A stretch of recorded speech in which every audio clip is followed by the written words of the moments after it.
خداوند کریم نے نبی کریم صلی اللہ علیہ وسلم کو جن معجزات سے نوازا ہے اس سے کوئی انکار نہیں کر سکتا۔ مسلمان تو مسلمان، غیر مسلم بھی انہیں تسلیم کرتے ہیں۔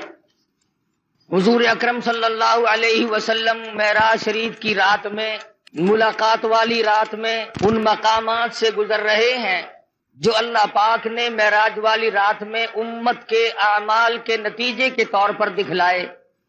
ارشاد فرماتے ہیں، میں نے ایک آدمی کو دیکھا، وہ لیٹا ہوا ہے اور دوسرا ایک اس کے سر پر بہت بڑا پتھر لے کے کھڑا ہوا ہے۔ وہ کھڑا ہونے والا اس لیٹنے والے کے سر میں اتنا زور سے پتھر مارتا ہے کہ سر ریزہ ریزہ ہو جاتا ہے اور وہ پتھر لڑک کر بہت دور جا کے گرتا ہے۔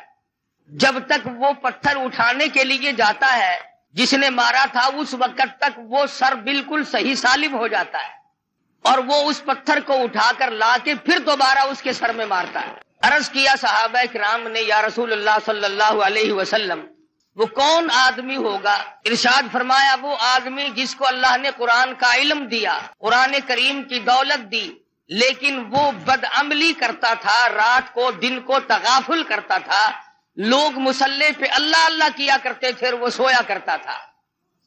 ارشاد فرمایا، ہم آگے چلے تو ہم نے دیکھا چند آدمی ہیں، ان کے پیٹ گنبد کی طرح بڑے بڑے ہیں اور ان میں بچھو اور سانپ صاف شفاف پھرتے ہوئے نظر آتے ہیں پیٹ میں۔ حضور صلی اللہ علیہ وسلم نے فرمایا کہ ہم نے پوچھا، جبریل یہ کون لوگ ہیں؟ جواب ملا، یہ امت کے سود کھانے والے لوگ ہیں، بیاج کھانے والے آدمی ہیں۔ آج احتیاط نہیں، پرہیزگاری نہیں۔ حدیث شریف میں آتا ہے جس کا مفہوم یوں ہے کہ جس نے 4 آنے سود کے کھائے، بیاج کے کھائے، گویا اس نے اپنی سگی ماں سے 35 مرتبہ زنا کیا ہے۔ آج لوگ اس کو منافع کہتے ہیں۔ منافع کہنے سے حرام چیز حلال نہیں بن جاتی۔ اگر ایک کتے کو 50 آدمی مل کر کئی دفعہ کہیں یہ بکری ہے، یہ بکری ہے، وہ بکری تو نہیں بن سکتی۔ ارشاد فرمایا مدنی کریم صلی اللہ تعالی علیہ وسلم نے، ہم نے ایک آدمی کو دیکھا جس آدمی کو جنت کے دروازے کی طرف سے اس کا نام لے کر آواز آئی، وہ دوڑ کے اس کی طرف گیا، اس کے جانے سے پہلے وہ دروازہ بند ہو گیا۔ پھر دوسرے دروازے سے آواز آئی، اس کی طرف دوڑ کر گیا، پھر وہاں سے بھی بند ہو گیا۔ پھر تیسرے دروازے کی طرف سے آواز آئی، یہی جنت کے ہر دروازے سے آواز آتی ہے، وہ دوڑ کے جاتا ہے تو دروازہ فوراً بند ہو جاتا ہے۔ پوچھا گیا یہ کون آدمی؟ ارشاد فرمایا مدنی کریم صلی اللہ تعالی علیہ وسلم نے، یہ وہ آدمی ہوگا جو دین کے معاملے میں لوگوں سے دھوکہ کیا کرتا تھا۔ حدیث میں فرمایا نبی کریم صلی اللہ تعالی علیہ وسلم نے، ہم نے معراج والی رات میں ایک مقام پہ دیکھا، آسمانوں پہ دیکھا، سفید ریش بزرگ آدمی ہیں، چھوٹے چھوٹے ننھے منھے بچے ہیں، اور وہ سفید ریش بزرگ آدمی قرآن کریم پڑھا رہے ہیں، چھوٹے چھوٹے بچے قرآن مجید پڑھ رہے ہیں۔ صحابہ کرام نے پوچھا، یا رسول اللہ صلی اللہ علیہ وسلم وہ کون لوگ ہوں گے؟ ارشاد فرمایا مدنی کریم صلی اللہ تعالی علیہ وسلم نے، اللہ میاں نے میری امت کو توفیق دی، میری امت کو دولت عطا فرمائی، چھوٹے چھوٹے لخت جگر، چھوٹے چھوٹے نور نظر معصوم بچے قرآن مجید پڑھتے ہیں، پڑھتے پڑھتے کسی کی موت آ گئی، 1 سپارہ پڑھ کے موت آ گئی، 10 پارے پڑھ کے موت آ گئی، 5 پارے پڑھ کے موت آ گئی، 20 پارے پڑھ کر کے موت آ گئی، 10 باقی رہ گئے۔ اللہ تبارک و تعالی جل شانہ نے فرمایا، او میرے خلیل آ جا، آسمانوں پہ بیٹھ کر میری امت کے وہ بچے، اور میرے نبی کی امتوں کے بچوں، امتیوں کے بچوں، قرآن پڑھنے والوں، تم نے قرآن کریم فرش پہ پڑھنا شروع کیا تھا، آؤ جو باقی رہ گیا عرش پہ ختم کر لو۔ ان کے اس قرآن مجید کی تکمیل وہاں پر کرائی جا رہی ہے۔ معراج شریف میں مدنی کریم صلی اللہ تعالی علیہ وسلم کو بچوں کو پڑھتا ہوا دکھایا گیا۔ سرکار مدینہ صلی اللہ تعالی علیہ وسلم براق پہ سوار ہے، بیت المقدس میں تشریف لے آئے۔ خداوند کریم نے انبیاء متعدہ بلایا ہوا ہے، سارے انبیاء کرام کو دعوت دی ہوئی ہے، آؤ آج میرے محبوب تشریف لائیں گے، تم سب آ جاؤ۔ آدم صفی اللہ موجود ہے، نوح نجی اللہ موجود ہے، موسیٰ کلیم اللہ موجود ہے، ابراہیم خلیل اللہ موجود ہے، اسماعیل ذبیح اللہ موجود ہے، یعقوب علیہ السلام تشریف لائے ہوئے ہیں، یوسف علیہ السلام تشریف لائے ہوئے ہیں، اسحاق علیہ السلام تشریف لائے ہوئے ہیں، زکریا یحییٰ علیہ السلام تشریف لائے ہوئے ہیں، عیسیٰ علیہ السلام تشریف لائے ہوئے ہیں۔ سارا انبیاء متحدہ بیت المقدس میں آپ کا انتظار کر رہا ہے۔ اندازہ لگاؤ مسلمانوں، تم کس نبی کا کلمہ پڑھتے ہو، کس نبی کے امتی ہو، کس نبی کی عظمت کو برقرار رکھتے ہو؟ تمہارے ہمارے نبی کی کتنی بڑی عظمت ہے، کتنی بڑی شان ہے، کتنا بڑا مرتبہ ہے، کتنا بڑا مقام ہے، کتنی بڑی برتری اور بزرگی ہے۔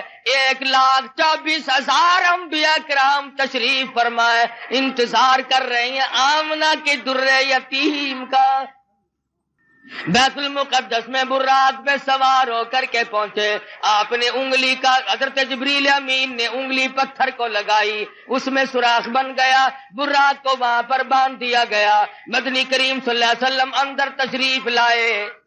سب سے پہلے آدم علیہ السلام آگے بڑھے، خطبہ استقبالیہ پڑھا، مبارکباد دی، مرحبا یا ابن صالح، او میرے بیٹے، میں فخر کرتا ہوں میری آل میں سے، میری نسل میں سے، انسانوں میں سے، آدمیوں میں سے اللہ تبارک و تعالیٰ نے آپ جیسے حبیب لبیب کو پیدا فرمایا۔ آدم علیہ السلام فخر کرتے ہیں میری آل میں سے ہے، مرحبا یا ابن صالح، اور میرے بیٹے نیک بیٹے مبارک ہو، تیری وجہ سے میرا بھی سر اونچا ہو گیا۔ نوح علیہ السلام تشریف لائے، ابراہیم خلیل اللہ تشریف لائے، اسماعیل ذبیح اللہ نے مبارکباد دی، ایک ایک پیغمبر بڑھ کے آگے استقبال کر رہے ہیں۔ مدنی کریم صلی اللہ تعالی علیہ وسلم کو انبیاء کرام کے جرمٹ میں چاروں طرف سے گھیرا ہوا ہے۔ معلوم یہ ہوا آدم علیہ السلام کا یہ بھی عقیدہ کوئی نہیں کہ مدنی کریم صلی اللہ علیہ وسلم ہر وقت ہر جگہ موجود ہے۔ اگر پہلے سے موجود ہوتے آدم علیہ السلام کھڑے ہو کر استقبال نہ کرتے۔ ابراہیم خلیل اللہ کا بھی عقیدہ نہیں، موسیٰ کلیم اللہ کا بھی عقیدہ نہیں، عیسیٰ روح اللہ کا بھی عقیدہ نہیں، تمام پیغمبروں کا، انبیاء کرام کا، رسولوں کا کسی کا یہ عقیدہ نہیں۔ حضور تشریف لائے تو سارے نبی کھڑے ہو گئے۔ حضرت جبریل امین نے اذان دی، جبریل امین نے اذان دی بیت المقدس میں۔ آدم علیہ السلام فرماتے ہیں کہ میں سوچ رہا تھا میں ابو البشر ہوں، میں انسانیت کا ابا ہوں، سارے جہان کے لوگوں کا میں باپ ہوں، آج نماز پڑھانے کا منصب مجھے ملے گا، آج امامت کا سہرا میرے سر بندھے گا، میں سارے جہان کے انسانوں کا ابا ہوں، میں سب سے بڑا ہوں، سب سے پہلے پیدا ہوا ہوں، اس لیے امامت مجھے ملے گی۔ سیدنا نوح علیہ السلام سوچ رہے تھے مجھے ملے گی، میں نے اللہ کے نام کے لیے 950 برس مار کھائی ہے۔ ابراہیم خلیل اللہ سوچ رہے ہیں میرا نمبر لگے گا، مجھے آج منصب امامت ملے گا، میں نے بڑی مار کھائی ہے، چیخا میں مجھے ڈالا گیا، میں نے بڑی قربانیاں دی ہیں۔ ہر پیغمبر کا اپنا اپنا خیال ہو رہا ہے، ہر نبی کا اپنا اپنا زوم ہے، اپنا اپنا دل و دماغ کی سوچ و بچار ہے۔ جب اذان ہو چکی اس کے بعد محمد مدنی صلی اللہ علیہ وسلم کو جبریل امین نے مصلی کی طرف بڑھا دیا۔ کیوں بڑھا دیا؟ معراج جو ہے وہ ہزاروں مسئلوں کا حل ہے، ہزارہ مسئلوں کی صفائی ہو رہی ہے۔ آج یہاں پہ یہ مسئلہ بھی صاف ہو گیا کہ او آدم، بے شک تم انبیاء علیہ السلام کے بھی سارے جہان کے انسانوں کے تم ابا ہو، لیکن میرے نبی کی موجودگی میں تم مصلی پہ قدم نہیں رکھ سکتے۔ نوح نجی اللہ مانتا ہوں تم نے میرے نام پہ بڑی مار کھائی ہے، پر آج مسئلے بھی تو صاف کرنے ہیں۔ کالی کملی والے صلی اللہ علیہ وسلم کی موجودگی میں اے نوح علیہ السلام تمہیں مصلی پہ قدم رکھنے کی اجازت نہیں۔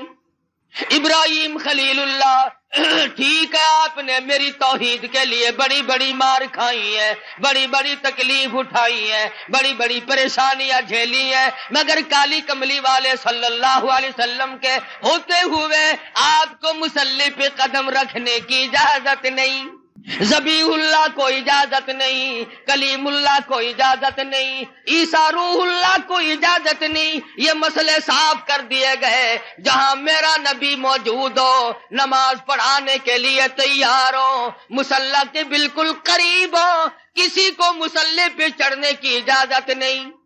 آج یہ لوگ کیسے دو رنگے مسئلے کرتے پھرتے ہیں، کہتے ہیں ہر نبی، ہمارے نبی حضرت محمد الرسول اللہ صلی اللہ علیہ وسلم ہر وقت موجود ہے اور ہر جگہ موجود ہے، اور مولوی مصلی پہ کھڑا ہو کر کے پھر دندناتا ہے، لوگوں لکھ کے لے جاؤ، یاد کر کے لے جاؤ، پکا کے لے جاؤ، درنگی چھوڑ دے یک رنگ ہو جا، یا سراسر موم ہو یا سنگ ہو جا۔ نبی کے ماننے والے اور کلمہ پڑھنے والے نبی کی موجودگی میں خلیل اللہ قدم نہیں رکھتے، کلیم اللہ قدم نہیں رکھتے، ذبیح اللہ مصلی کی طرف نہیں جاتے، تیری کیا مجال ہے؟ مسئلہ صاف ہے، یا نبی موجود نہیں یا پھر مصلی کی طرف نہ جا۔ کیا مجال ہے کسی کی؟ اپنی بات کروں، نبی کی موجودگی میں قاری حنیف کی کیا مجال ہے کہ مصلی کی طرف قدم اٹھائے؟ 1,24,000 نبی جب کالی کملی والے صلی اللہ علیہ وسلم کو انہوں نے مانا اور دیکھا کہ یہاں پر تشریف فرما ہے، آسمان سے، آسمان و زمین کے مالک کی آواز آئی، خبردار میرے محبوب کی توہین نہ ہونے پائے۔ جب نبی موجود ہوگا مصلی پہ کسی کو چڑھنے کی اجازت نہیں، اور جب نبی موجود نہیں ہوں گے تو مصلی پہ آپ اور میں ہم سب جو اس کا منصب کا اہل ہوگا وہ چڑھ سکے گا۔ پتہ چلا کہ ہر وقت اور ہر آن، ہر گھڑی، ہر لمحہ، ہر جگہ نبی موجود نہیں۔ اگر نبی موجود ہے تو یہ بیت المقدس میں انتظار کس کا کر رہے ہیں؟ یہ آدم علیہ السلام، یہ نوح علیہ السلام، یہ سارے نبی کس کا انتظار کر رہے ہیں؟ وہ یہاں نہیں تھے جبھی تو انتظار ہوا۔ اور پھر سارے نبیوں نے اکٹھے ہو کر کے کیا کیا؟ کوئی دنیا کی دولت کو طلبگار نہیں بنے، دنیا کی دولت کی طلبگار نہیں بنے، کچھ نہیں مانگا۔ امام الانبیاء محبوب کبریا حضرت محمد مصطفیٰ صلی اللہ تعالی علیہ وسلم نے نماز پڑھائی، سارے انبیاء کرام نے اقتدا فرمائی، سارے نبی پیچھے کھڑے ہو کر محمد مدنی صلی اللہ علیہ وسلم کے پیچھے نماز پڑھی۔ آپ نے 2 رکعت نماز ادا فرمائی۔ نماز کے بعد جبریل امین نے آپ کے سامنے ایک دودھ کا پیالہ اور ایک شراب کا پیالہ رکھ دیا۔ مدنی کریم صلی اللہ علیہ وسلم نے دودھ کے پیالے کو اٹھایا اور نوش فرمانے لگے۔ جبریل امین نے آواز دی، یہ بھی آپ کی آزمائش اور امتحان تھی، اگر آپ دودھ کا پیالہ چھوڑ کر شراب کا پیالہ اٹھا لیتے ساری امت گمراہ ہو کے مر جاتی۔ یہ جو اب بھی پیتے ہیں انہیں ہے اس بات کا احساس کہ شراب کی حرمت اور نجس ہونے میں کسی کو کیا تردد ہے؟ فرمایا جیسے مردار کا گوشت حرام ہے، خنزیر کا گوشت حرام ہے، اسی طرح سے شراب بھی حرام ہے۔ اگر اس کا قطرہ کپڑے کو لگ جائے تو وہ پلیت ہوگا۔ لاکھوں من پانی کنویں میں ہوتا ہے، 2 قطرے شراب کے ڈال دو، تمام مسلمانوں کا اتفاق ہے کہ پانی پلیت ہو جاتا ہے۔ پانی تو پلیت ہو جاتا ہے، مگر جو کلمہ گو مسلمان کہلانے والے بوتلیں ڈکار جاتے ہیں وہ اب بھی پاک ہیں، وہ نجس نہیں ہوتے، وہ پلیت ہوتے ہی نہیں۔ صحابہ کرام رضوان اللہ تعالی علیہ مجمعین کی جماعت نے ان تمام مسئلوں کو سنتے ہی فوراً تمام چیزوں کو پرے پھینک دیا۔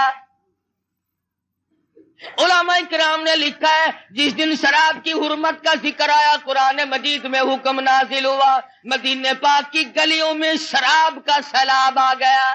جس کے پاس مٹکا تھا مٹکا توڑ دیا، بوتل تھی بوتل توڑ دی، سراہی تھی وہ بھی توڑ ڈالی، تمام کی تمام شراب کو حرام سمجھ کر پھینک دیا، اور پھر ساری زندگی اس کے قریب تر نہ گئے۔ آج مسلمان حرام حرام بھی کرتے رہتے ہیں، مگر جن کو مل جاتی ہے وہ چھوڑنے کے لیے بھی تیار نہیں۔ حدیث پاک میں آتا ہے کہ شراب پینے والے کو اللہ میاں کبھی بھی نظر کرم سے نہیں دیکھے گا، کسی وقت میں بھی کسی حالت میں بھی اس کی طرف نظر کرم ہوگی ہی نہیں۔ محمد مدنی صلی اللہ تعالی علیہ وسلم کا زمین کا معراج ختم ہو گیا، اس کو سفر اسرا سے تعبیر کرتے ہیں۔ سبحان الذی اسرا بعبدہ لیلا من المسجد الحرام إلى المسجد الأقصى الذي باركنا حوله لنريه من آياتنا إنه هو السميع البصير۔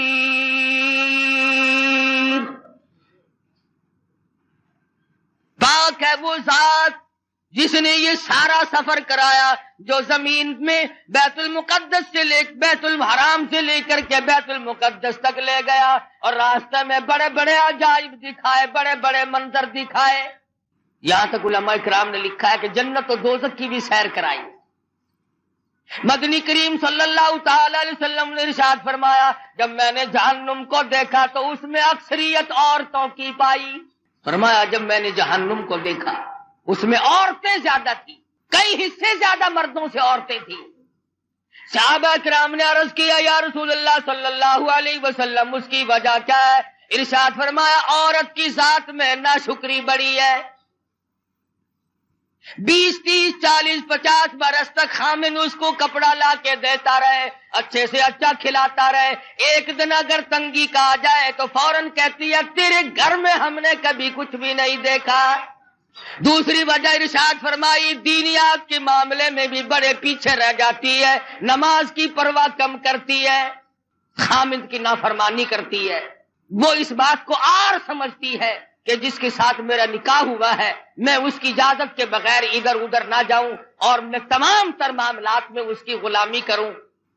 ارشاد فرمایا مدنی کریم صلی اللہ تعالی علیہ وسلم نے کسی کو دنیا میں اللہ کی ذات کے سوا سجدہ کرنا روا نہیں، سجدہ کرنے کی اجازت نہیں، اور اگر کسی کو سجدہ روا ہوتا جائز ہوتا میں عورت کو حکم دیتا کہ وہ اپنے خامن کو سجدہ کیا کرے۔ ارشاد فرمایا مدنی کریم صلی اللہ تعالی علیہ وسلم نے عورتیں شرک کے اندر بڑی زیادہ مبتلا ہوتی ہیں، عقیدہ بڑا کچا رکھتی ہیں۔ پتہ چل گیا نا کہ فلاں علاقے میں ایک ننگا ملنگ بیٹھا ہے، بالکل ننگا بابا بیٹھا ہے، جاؤ سب کی بگڑی بناتا ہے، بس چل پڑتی ہے۔ کیا مسلمانی ہے، کیا ایمان ہے، کیا قرآن ہے؟ اور ظالموں ننگا ہونا کوئی علامت ہے خدا بننے کی؟ خدا کا پیارا ہونے کی علامت کس نے بتائی؟ مدنی کریم صلی اللہ تعالی علیہ وسلم کو جبریل امین نورانی زینر پیڑی کے ذریعے آسمانوں کے پہلے آسمان کے قریب لے گئے، دروازے پہ دستک دی، اوپر سے پوچھا مما کا کون ہے؟ آواز دی انا جبریل۔ کون ہے؟ میں جبریل ہوں۔ مما کا تیری ساتھ کون ہے؟ کہتا مائی محمد صلی اللہ علیہ وسلم۔ اور آسمان کے نوری فرشتوں تمہیں مبارک ہو، تم آج تک بڑے مشتاق تھے، بڑے منتظر تھے، تمہارے بڑے ارمان تھے، بڑی حسرتیں تھی، آج میری ساتھ محمد مدنی صلی اللہ علیہ وسلم تشریف لائے۔ پہلے آسمان پہ فرشتے قطار باندھے ہوئے تھے، دیدار کے مشتاق تھے، منتظر تھے۔ مدنی کریم صلی اللہ علیہ وسلم آسمان پہ پہنچے، فرشتوں نے دیدار کیا۔ مسلمانوں، جس کے دیدار کے مشتاق اور آرزومند آسمانوں کے بیت المعمور کے فرشتے ہو، ان کے دیدار کے تم مشتاق کیوں نہیں بنتے؟ مبارک ہے ان لوگوں کو جن کو اس دنیا ہی میں حضور کی زیارت ہوئی۔ مولانا مظفر حسین کاندھلی رحمت اللہ علیہ پانی پت سے کاندھلے تشریف لے جانے لگے تو راستے میں مسجد آئی، ویران سی مسجد ہے، آباد نہیں ہے، تو مولانا نے اذان دی اور نماز عشاء کے قریب ایک آدمی آیا اور 3 روٹیاں لا کر کے حضرت مولانا کے حوالے کر دی۔ مولانا نے روٹیاں کھا لی، نماز پڑھی، سو گئے۔ فرماتے ہیں مجھے ایک ہی رات میں 3 مرتبہ مدنی کریم صلی اللہ علیہ وسلم کی زیارت ہوئی، 3 مرتبہ دیدار نصیب ہوا سرکار دو جہاں حضرت محمد الرسول اللہ صلی اللہ علیہ وسلم۔ فرماتے ہیں میرا دل للچایا، مجھے حسرت آئی، میری آرزو ہوئی کہ یہ تو بڑی مبارک جگہ ہے، مجھے یہیں ٹھہرنا چاہیے، میں یہ جگہ چھوڑ کے نہیں جاتا۔ اگلے دن وہیں قیام کیا۔ اگلی رات آئی، وہی نماز کا وقت آیا، اور ایک آدمی آیا اور اس کے ہاتھ میں 2 روٹیاں تھی۔ مولانا فرماتے ہیں میں 2 روٹیاں کھا کر کے سو گیا۔ اس رات میں مجھے 2 مرتبہ حضور اکرم صلی اللہ علیہ وسلم کی زیارت ہوئی۔ میں بڑا حیران ہوا کہ کل تو 3 دفعہ ہوئی تھی، آج 2 دفعہ ہوئی ہے۔ تیسری رات جب آئی تو وہی آدمی آیا، ٹھہرا ہوں، پہلی رات کو 3 مرتبہ ہوا، دوسری مرتبہ 2 رات ہوا، آخری رات 1 دفعہ ہوا، اور میں یہ سمجھ گیا ہوں کہ یہ بات اس جگہ کی نہیں۔ تو کون اللہ والا ہے جس کی جتنی روٹیاں کھائیں اتنی مرتبہ حضور کی زیارت ہوئی؟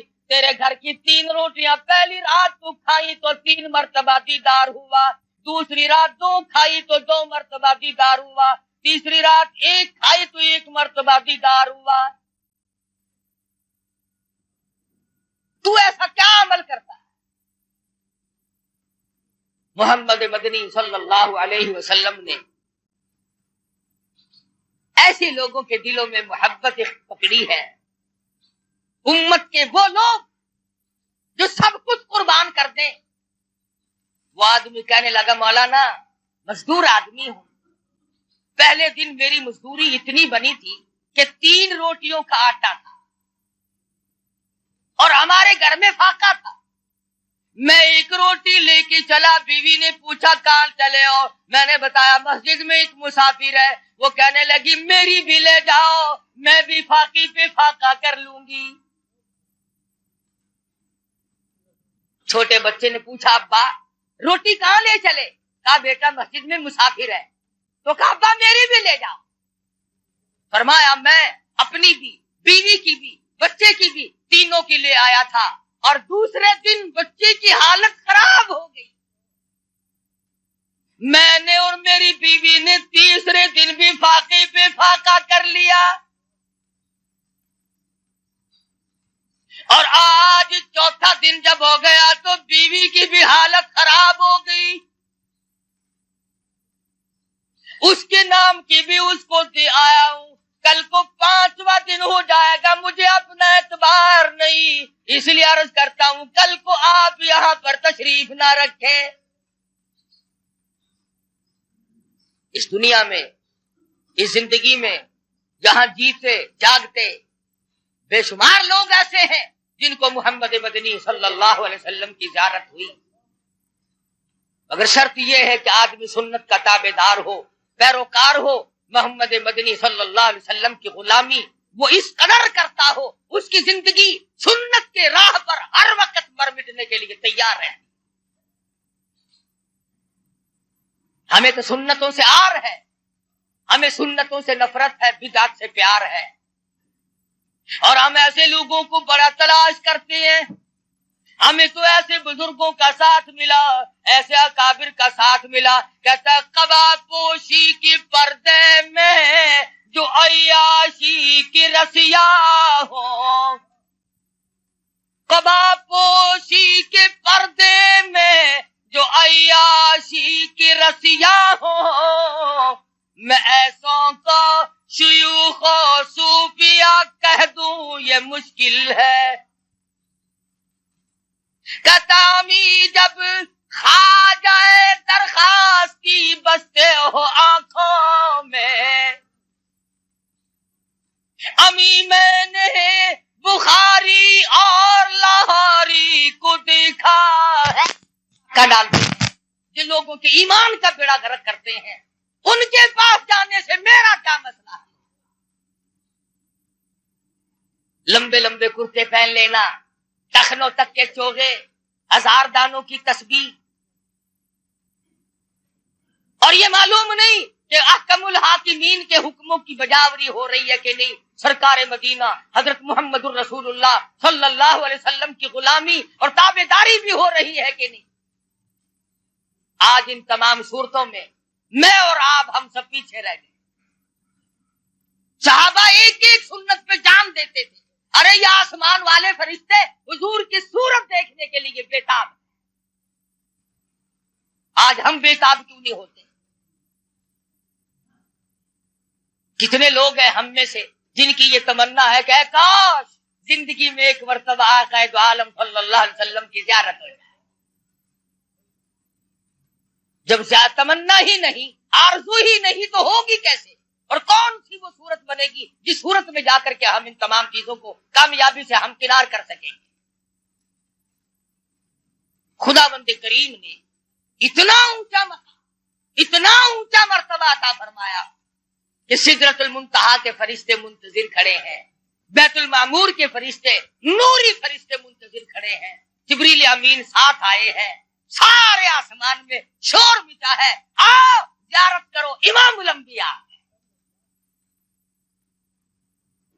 پھر ان کو نکالنا، درجات سے منع کرنا کہ جی یہ تو انسانوں میں سے بھی نہیں،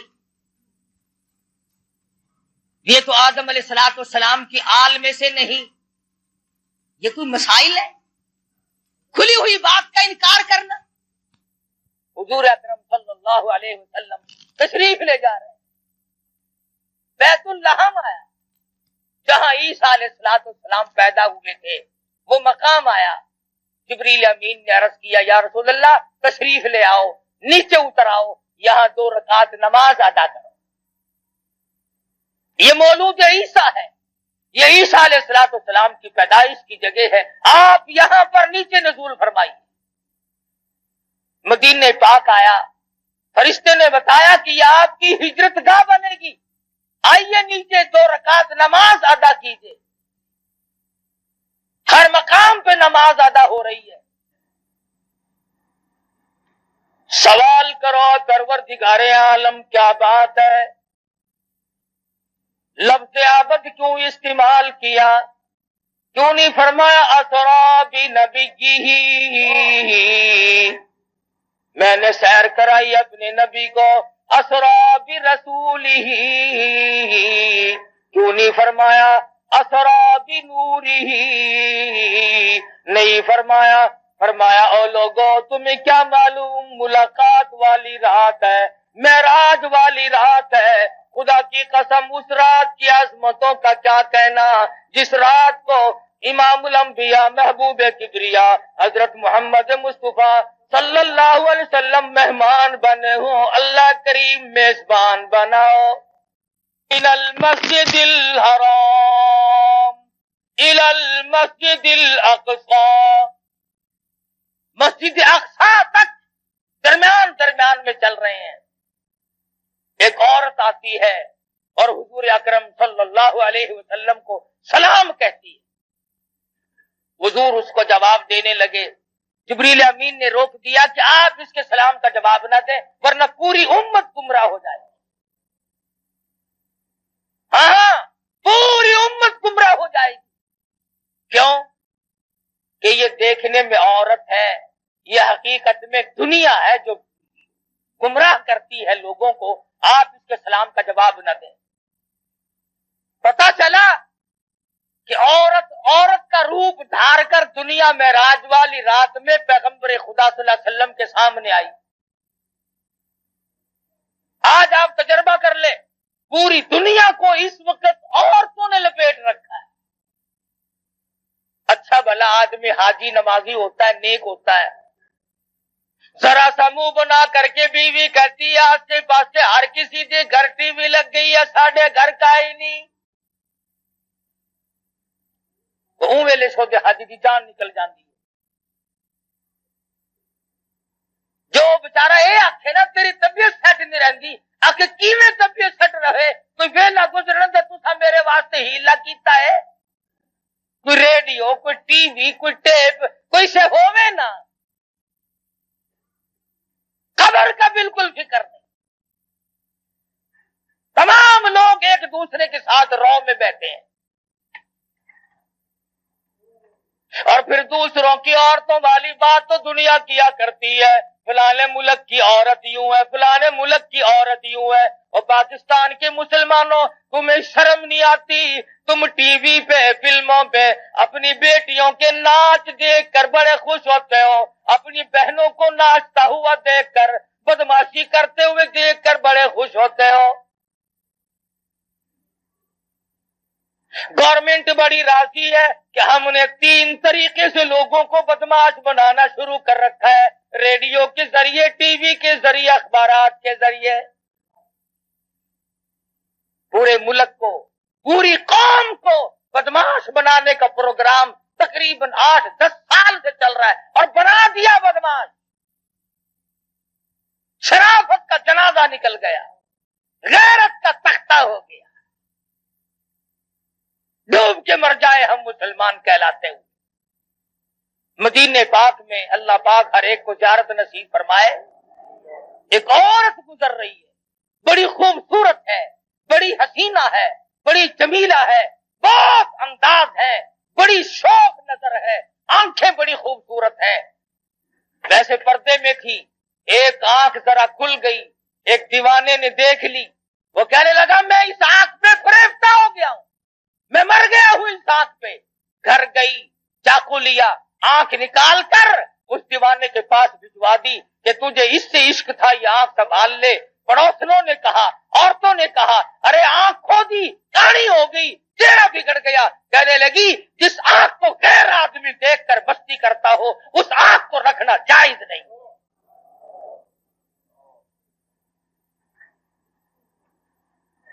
کہاں گئی وہ غیرت مسلمانوں کی؟ ایک دوسرے پہ تنقید ہے، ایک دوسرے پہ تمسنا ہے۔ امیروں سے لے کر غریبوں تک، فقیروں سے لے کر بادشاہ تک بے پردگی عام ہے، اور ہماری یہ کوشش بھی نہیں۔ حدیث پاک میں آتا، فرمایا نبی کریم صلی اللہ تعالی علیہ وسلم نے، ایک عورت جب گھر سے اعلیٰ درجے کے کپڑے پہن کر، خوشبو لگا کر نکلتی ہے، میک اپ کر کے نکلتی ہے، 18 شیطان اس کے ساتھ چلتے ہیں۔ منہ چڑھا دیا غیرت کا۔ تو حضور اکرم صلی اللہ علیہ وسلم کو جبریل امین نے کہا کہ آپ اس کے سلام کا جواب نہ دیں۔ حضور نے جواب نہ دیا، آگے چلے۔ فرماتے ہیں نبی کریم صلی اللہ علیہ وسلم، میں نے ایک مخلوق دیکھی، میں نے لوگ دیکھے، بہت زیادہ تھے، ایسا بدبودار، ایسا سڑا ہوا، ایسا عفونت والا گوشت کھا رہے تھے۔ حضور فرماتے ہیں اگر ایک رتی کے برابر دنیا میں ظاہر کر دیا جائے، پوری دنیا بدبو کی وجہ سے تباہ و برباد ہو جائے۔ ایسا گوشت لوگ کھا رہے تھے، ہزاروں کی تعداد میں تھے، لاکھوں کی تعداد میں تھے، ایسا گوشت کھایا جس کے کھانے سے بدبو آ رہی تھی، وہ سڑا ہوا گوشت تھا۔ صحابہ کرام نے عرض کی یا رسول اللہ وہ کیا چیز تھی؟ ارشاد فرمایا امت کے جن لوگوں پہ زکوٰۃ فرض اور واجب ہے، زکوٰۃ کو روک کر جو اس مال کو کھاتے ہیں ان لوگوں کو وہ گوشت کھانا پڑے گا۔ حضرت شاہ عبدالعزیز دہلوی سب قید رحمت اللہ علیہ، ان کے زمانے میں ایک آدمی تھا، امیر آدمی تھا لیکن بخیل تھا، اپنی اولاد کو بھی خرچ کرنے کے لیے پیسے نہیں دیا کرتا تھا۔ جس وقت اس کی موت آئی تو لڑکے نے غصے میں آ کر اشرفیوں کی تھیلیاں اپنے باپ کے ساتھ قبر میں رکھ دی کہ ہمیں دنیا میں برتنے کو نہیں دی، اب ہم استعمال نہیں کرتے، دفع کر اپنے ساتھ ہی لے جا۔ قبر میں رکھ دی، دفن کر دیا۔ کچھ دنوں کے بعد لڑکے کی حالت غیر ہو گئی، غریب اور قلاش ہو گیا۔ دل میں آیا اچھا نہ کیا وہاں رکھ دیے، آج کام آ جاتے۔ دوسرے مرحلے میں دل میں یہ بات آئی کہ اب کون سا کوئی اٹھا کے لے گیا، ان کو نکال لاؤ، ہمت کرو۔ بس رات کا وقت تھا، اوزار لیے، کئی لی، کسی لی اور جا کر باپ کی قبر کھود دی۔ اس نے اشرفیوں کا تھیلا بھر کے وہاں رکھا تھا۔ جب اس نے روشنی کی تو کیا دیکھتا ہے وہ تھیلا موجود نہیں، سر سے لے کر پیروں تک ایک ایک کر کے جیسے ستارے عورتیں کپڑے کو لگاتی ہے، سر سے لے کر پاؤں تک سارے بدن پہ اشرف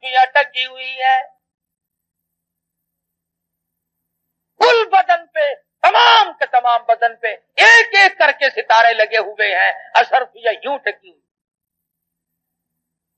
یہ لڑکا کہتا ہے کہ ایک اشرفی اتارنے کے لیے میں نے یہ 2 انگلیاں لگائی تھی، بس انگلیوں میں وہ ساڑ مچا، وہ سوزش ہوئی، وہ جلن ہوئی، قبر مشکل سے پوری کری، سب کچھ وہیں چھوڑ دیا، دہی میں رکھتا، دوا میں رکھتا، منہ میں انگلیوں کا رکھتا، چین نہیں آئی، کسی کو کیسے بتائے کہ میرے باپ کا کیا حال ہے۔ بڑے علاج معالجے کیے، بتاتا کسی کو نہیں۔ جب چاروں طرف کے علاج معالجے سے تھک گیا، شاہ عبدالعزیز دہلوی رحمت اللہ علیہ کی خدمت میں آیا اور کہنے لگا شاہ صاحب ذرا دم فرما دو، نہ معلوم کوئی پھوڑا نکلتا ہے، نہ معلوم کیا چیز ہے، میری 2 انگلیوں میں 3-4 دن ہو گئے چین نہیں پڑتی۔ شاہ صاحب نے دم فرمایا، کچھ پڑھ کے پھونکا اور پوچھا درد ہے؟ اس نے کہا جی ویسے ہی ہے جیسے پہلے تھا۔ شاہ صاحب نے پھر کچھ پڑھا اور دم فرمایا اور پوچھا کچھ فرق پڑا؟ اس نے کہا نہیں جی ویسا ہی درد ہے جیسے پہلے تھا۔ پھر تیسری مرتبہ شاہ صاحب نے کچھ پڑھا اور دم فرمایا اور پوچھا کہ کچھ کم ہے؟ اس نے کہا نہیں جی جو کا تو ہے اس میں کوئی فرق نہیں آیا۔ اللہ اکبر۔ شاہ عبدالعزیز دہلوی رحمت اللہ علیہ فرمانے لگے پھر یہ سوزش، یہ جلن پھوڑے کی نہیں، پھنسی کی نہیں، یہ جلن کسی آگ میں جلے ہوئے کی نہیں، یہ کسی تکلیف کی نہیں، ایسا معلوم ہوتا تیری انگلیاں جہنم کی آگ میں جلی ہوئی ہے۔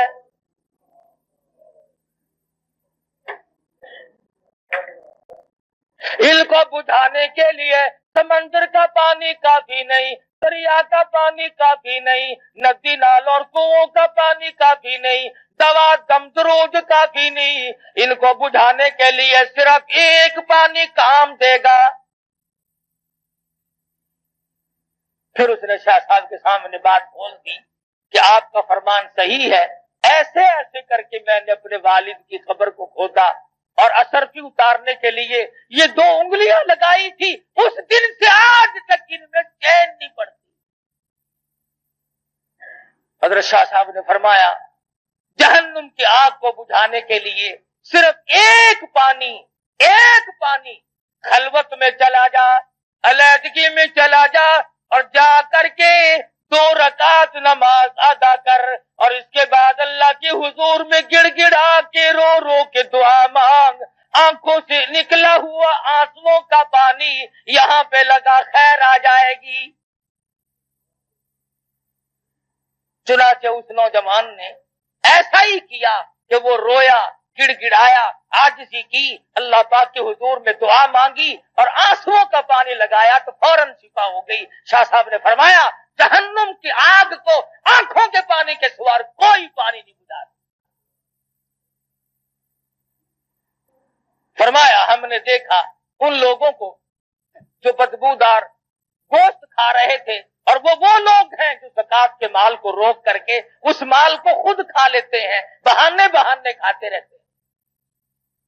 اللہ پاک کا فریضہ ہے، فرما والذین یکنزون الذهب والفضة ولا ينفقونها في سبيل الله فبشرهم بعذاب أليم۔ وہ لوگ جو اپنے خزانے کو، اپنی دولت کو جمع کرتے ہیں اور نہیں خرچ کرتے اللہ کی راہ میں، فبشرہم بعذاب علیم، انہیں خوشخبری سنا دو عذاب دردناک۔ اور فرما یوم یحما علیہا فی نار جہنم فتکوا بها جباہہم وجنوبہم وظہورہم ھذا ما کنزتم لانفسکم فذوقوا ما کنتم تکنزون۔ سبحان اللہ، قرآن کریم نے کیا کیا چیزیں کھول کے بتائی ہیں۔ فرمایا جس مال کی زکوٰۃ نہ دی جائے گی اس مال کی تختیاں بنا کر جہنم میں گرم کر کے پیشانی پہ داغ دیا جائے گا۔ فتکوا بہا جباہہم، وجنوبہم پسلیوں پہ داغ دیے جائیں گے، وظہورہم پیٹھ میں داغ دیے جائیں گے، اور آواز آئے گی ھذا ما کنزتم، یہ تمہارا وہی خزانہ ہے، فذوقوا ما کنتم تکنزون، اپنے خزانے کا مزہ تو چکھو، اب ہائے ہائے کیوں کرتے ہو، اب اوپ اوپ کیوں کرتے ہو، اب کیا ہے گھبرانے والی بات؟ تو مدنی کریم صلی اللہ علیہ وسلم نے فرمایا کہ میں نے مستقل قوم کو دیکھا جو سڑا ہوا گوشت کھا رہی تھی۔ حضور فرماتے ہیں صلی اللہ علیہ وسلم، ہم آگے چلے، ہم نے ایک غار دیکھی، ایک بہت بڑا تنور نما جگہ دیکھی جس میں عورت مرد ننگے ہیں، برہنہ ہے، عورتیں بھی مرد بھی۔ حضور کا ارشاد ہے صلی اللہ علیہ وسلم، فرمایا جب آگ اوپر کو آتی ہے تو وہ ننگے بھی سب اوپر کو آ جاتے ہیں، اور جب آگ نیچے کو جاتی ہے تو وہ سب نیچے کو چلے جاتے ہیں۔ صحابہ کرام نے عرض کیا یا رسول اللہ، ہمارے ماں باپ آپ پہ قربان ہو جائیں، یہ کون لوگ ہیں؟ فرمایا میری امت کے بدکار اور زانی مرد عورت۔ ایک اور حدیث میں ہے کہ زانیوں کی یہ پہچان ہوگی کہ ان کی پیشاب کی جگہ سے ہزاروں لاکھوں من پیپ بہے گا، اور یہ نشانی ہوگی کہ یہ ہے وہ بدماشی کرنے والے مردان۔ اب ایک سوال ہے یہاں پر، وہ یہ کہ مسئلہ تو ہم نے آج سنا اور ڈر بھی لگ گیا، لیکن جوانی میں، زندگی میں، ابتدا میں کبھی نہ کبھی گناہ ہو گیا، اب کیا کیا جائے؟ خداوند عالم نے فرمایا توبوا الی اللہ توبۃ نصوحا، گناہ تو ہو گیا لیکن میرے دروازے پہ آ، میرے دروازے پہ آ کے گر جا، پڑ جا، پیشانی رگڑ دے، اور میرے سوا کسی کو اپنا مشکل کشا نہ مان، اپنا حاجت روا نہ مان، اپنی بگڑی بنانے والا نہ مان، پھر میرے دروازے پہ پڑھ کے پکا عہد کر لے، پکا وعدہ کر لے، آئندہ ایسا کبھی گناہ نہیں ہوگا، مجھے اپنی کبریائی کی قسم میں تجھے معاف کر دوں گا۔ مگر جب کوئی معافی طلب کرے گا جبھی تو نا۔ مدنی کریم صلی اللہ علیہ وسلم نے فرمایا میں نے دیکھا کہ ایک آدمی بیٹھا ہے اور دوسرا آدمی اس کے کلے کو یہاں سے لے کر کان کی لو تک چیرتا ہے، اور جب وہ دوسری طرف چیرنے کے لیے جاتا ہے تو وہ کلہ ٹھیک ہو جاتا ہے۔ حضور فرماتے میں نے پوچھا یہ کون لوگ ہیں؟ جواب ملا میری امت کا چغل خور ہے، ادھر ادھر باتیں ملانے والا ہے۔ تو معراج شریف کی رات میں مدنی کریم صلی اللہ علیہ وسلم نے بے شمار اہم واقعات دیکھے اور اس امت کو خبردار کیا۔ اگر آج بھی ہم خبردار نہ ہوں، اب بھی ہم ان باتوں کی طرف دھیان نہ دیں تو ہماری کوتاہی ہوگی، ہمارا ہی بگاڑ ہوگا، ہم ہی نقصان میں جائیں گے، کسی کا کیا بگڑے گا۔ اس لیے ہمیں اپنی زندگیوں کے اندر نماز کی، روزے کی، زکوٰۃ کی، کسی کے حق حقوق کی رات دن فکر رہنی چاہیے۔ نہ معلوم کس وقت بلاوا آ جائے گا۔ وہ کہتا ہے نا بہ رہی ہے ہر طرف جوئے فنا،